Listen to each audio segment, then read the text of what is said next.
Muy bien, y vamos ya a la número 5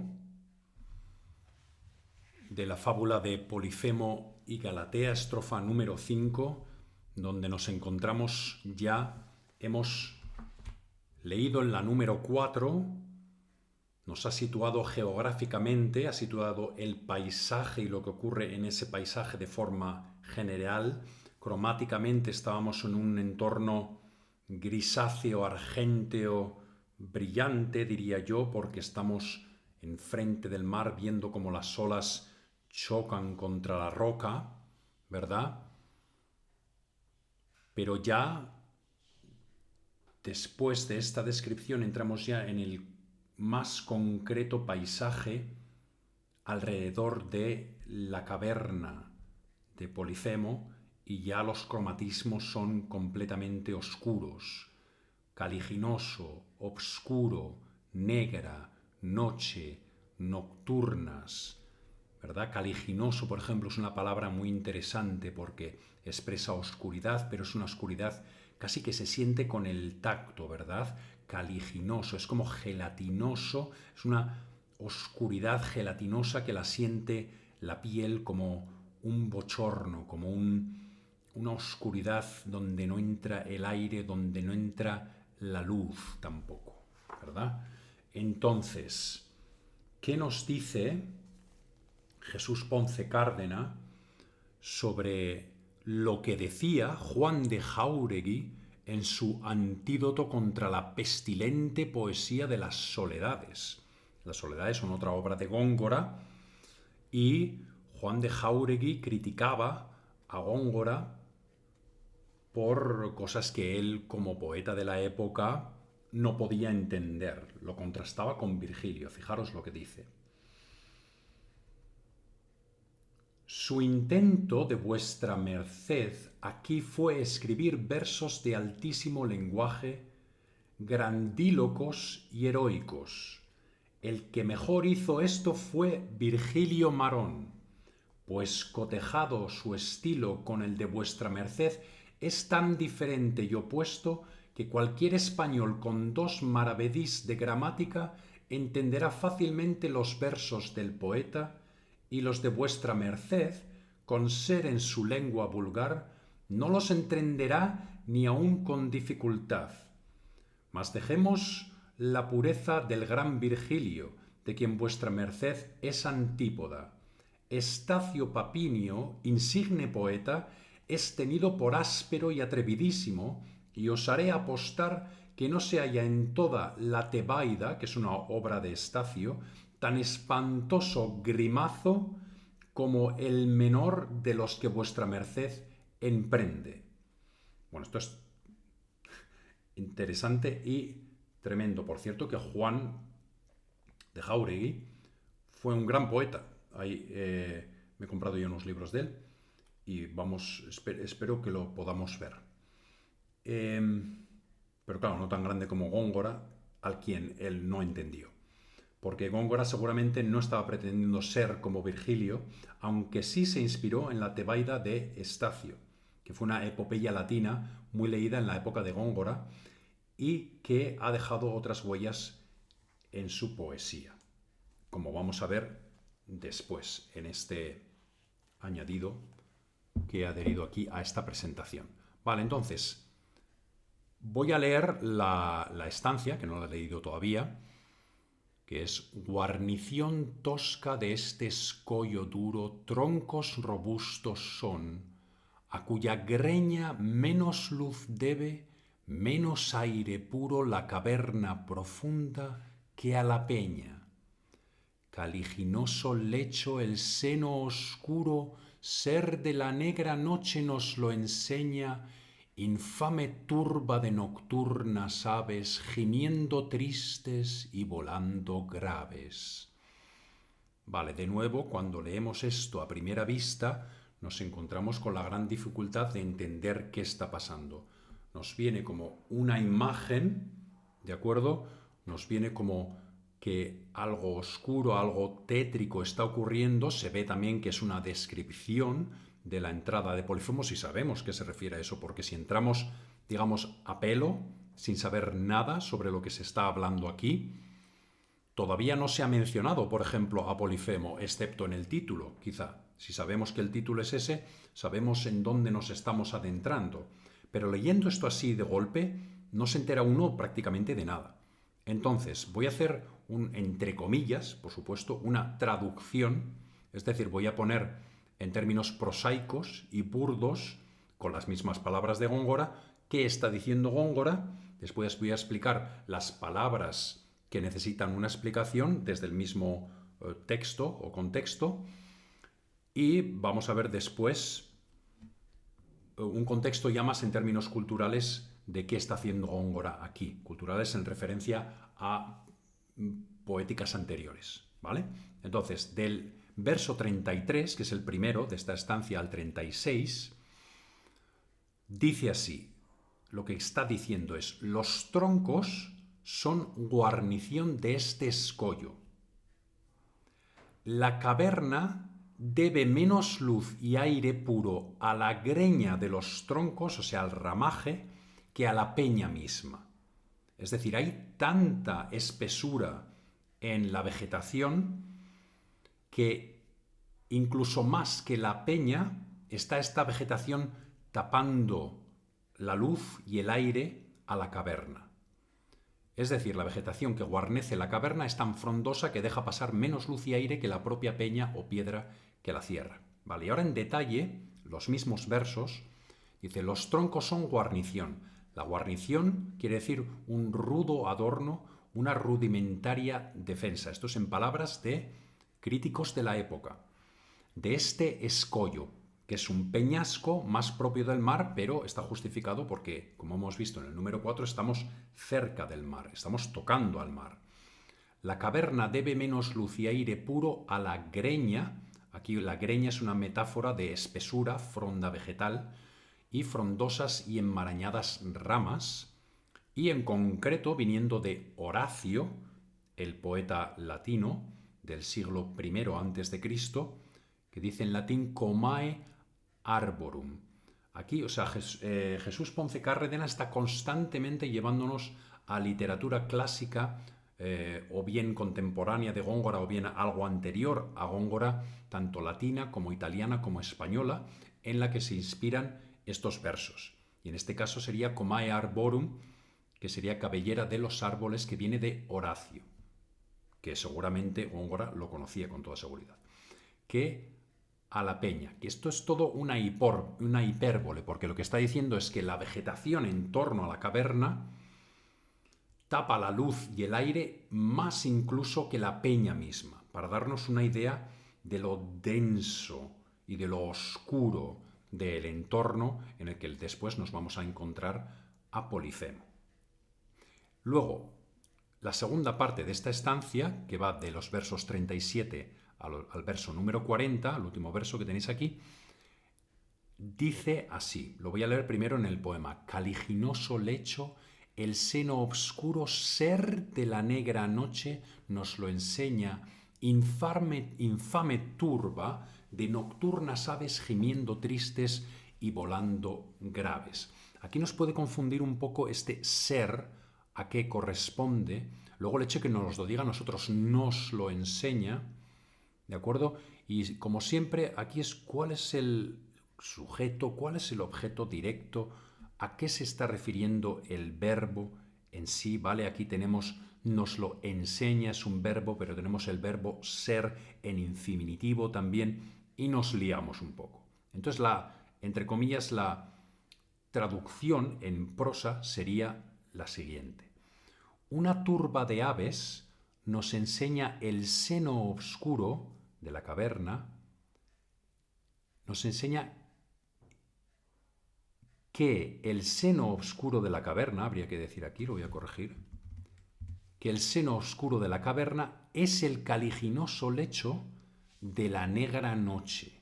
De nuevo tenemos aquí una hipérbole en el sentido de que la caverna es tan oscura que es el lecho mismo de la noche misma. ¿De acuerdo? Entonces pone a la noche descansando caliginosamente dentro de la caverna de Polifemo. En concreto, el verso 38, ser de la negra noche nos lo enseña, quiere decir que el oscuro seno, y esto es ya de una fuente de la época, el oscuro seno de la caverna del cíclope es el lecho caliginoso de la negra noche, que es lo que acabo de explicar. Lo que me queda duda, por supuesto un interrogante ahí, es si el caliginoso lecho es el oscuro seno de la negra noche. Si se podría interpretar, es decir, al revés, que el caliginoso lecho sea el sujeto, en este caso. Por supuesto, una vez que lo piensas, queda mejor así. El oscuro seno de la caverna del cíclope es el lecho caliginoso de la negra noche. ¿Vale? Otra forma de decir lo mismo sería una turba de aves, caliginoso lecho ser de la noche, el seno oscuro nos lo enseña. O sea, el hecho de que sea el caliginoso lecho de la noche, para incluir esta forma del infinitivo que ha hecho aquí Góngora, ¿vale? Entonces, infame turba de nocturnas aves gimiendo tristes y volando graves. Aquí Jesús Ponce Cárdenas tiene mucho que decir. Dice que se refiere a búhos, murciélagos y lechuzas. Bueno, y en principio cuando lo lees esto no se dice. Puedes estar pensando mucho más, qué sé yo, en aves carroñeras, por ejemplo. Pero no son búhos, murciélagos y lechuzas. Damaso Alonso ponderó sobre cómo suena este texto, haciendo hincapié en que tenemos una sílaba repetida aquí, infame turba de nocturnas aves, gimiendo tristes y volando graves. Hay que tener en cuenta aquí que la sonoridad del texto siempre expresa lo que se nos está diciendo, ¿vale? Entonces aquí clarísimamente tiene un efecto repetitivo infame con la U, con la R, ¿vale? Con estas sílabas cerradas, infame turba de nocturnas aves gimiendo tristes y volando graves. Y Gabriel Laguna, que es un latinista de la Universidad de Córdoba, encontró aquello sobre lo que Damaso Alonso ponderó y encontró en la Tebaida, que ya hemos mencionado, de Estacio, que es del siglo I después de Cristo, en la llamada Edad de Plata de la literatura latina, y nos dice así. Estos juegos fónicos proceden verosímilmente de otro fragmento de la Tebaida, el canto número 3 en concreto, versos 510-512, de un pasaje donde existe idéntica voluntad de oscura resonancia. Y dice en latín: Monstra volant, dirae stridunt in nuve volucres, nocturnaeque vemunt striges, efferalia bubo damna canens. No soy buen lector del latín, puede que haya hecho algún defecto en la pronunciación, pero aquí lo que se quiere mostrar es que Góngora se inspiró directamente del latín de este texto, porque las traducciones que hubo no eran tan precisas en este sentido.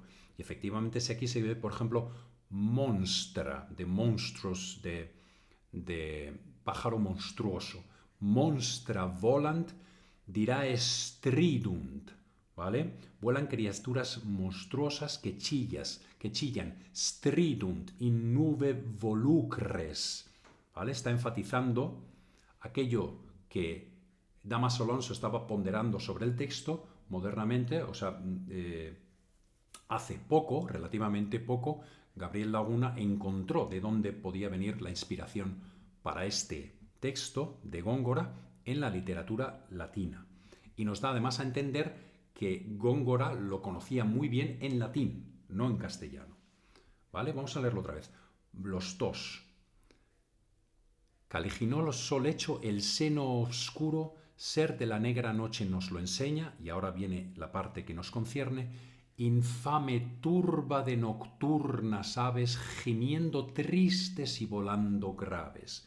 Y en latín, monstra volant, dirae stridunt in nuve volucres, nocturnaeque gemunt, striges, et feralia bubo damna caens, que quiere decir vuelan criaturas monstruosas, chillan entre las nubes pájaros de mal augurio y gimen las sangrientas aves nocturnas junto al búho que anuncia fatales catástrofes.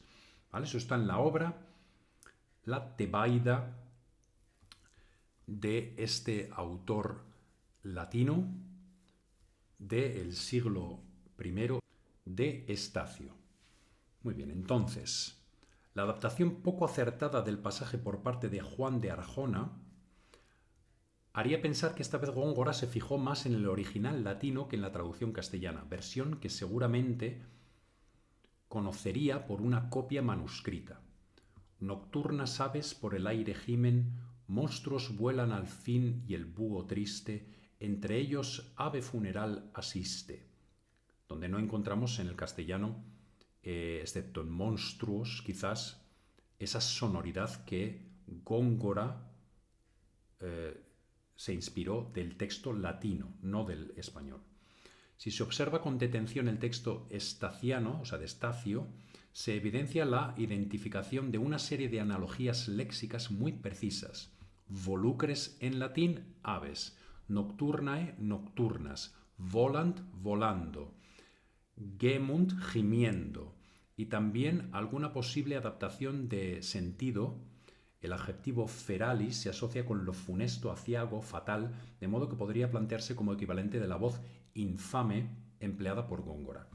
Los malos augurios que en el mundo clásico se asocian a determinados pájaros aparecen también referidos en la estancia número 41 del canto octavo de la Araucana, donde acaso Ercilla también pudiera emular el pasaje de la Tebaida, donde dice en la Araucana, que sabéis que es el canto épico por antonomasia de Chile, ¿de acuerdo? Porque los araucanos eran unos indios que lucharon contra los españoles y uno de los españoles escribió, Ercilla, escribió la Araucana, que es un canto épico, es una obra épica, donde se pone muy bien, de hecho, a los araucanos. De hecho, uno de los protagonistas de la Araucana, que estaba basado en hechos reales, se enfadó bastante y Ercilla perdió el favor del rey por las quejas de otros conquistadores a lo bien que había puesto a los araucanos y lo mal que había puesto a los españoles en esta obra. Lo cual no es enteramente cierto, pero lógicamente un protagonista que quiere dar auge a lo que es la conquista y no al punto de vista de los indios, pues se vio ofendido y Ercilla perdió el favor del rey por eso. Y dice así: el aire de señales anda lleno, y las nocturnas aves van turbando con sordo vuelo el claro día sereno, mil prodigios funestos anunciando. Esto es de la Araucana, de esta edición, las páginas 266. De aceptarse la identidad del modelo latino, es decir, de aceptarse esta tesis de Gabriel Laguna de que el texto de Góngora vendría de aquí, cabría resaltar que Góngora no sólo habría leído con suma atención la compleja epopeya de la Edad de Plata latina, sino que trató de engastar, a modo de reconocimiento y homenaje, en el arduo mosaico del Polifemo dos tenebrosas teselas de la misma. Luego tenemos aquí que graves, la última palabra, es un latinismo semántico por pesadas, es decir, no es grave, sino pesado el significado. Y ahora, como siempre, voy a leerlo, porque esto lo hacemos para leerlo. Como decía Lorca, a Góngora no hay que leerlo, sino que hay que estudiarlo, pero por supuesto hay que estudiarlo para luego leerlo, porque la poesía es voz, ¿de acuerdo? Entonces, la poesía es voz hecha sentido y belleza. Guarnición tosca de este escollo duro, troncos robustos son, a cuya greña menos luz debe, menos aire puro la caverna profunda que a la peña.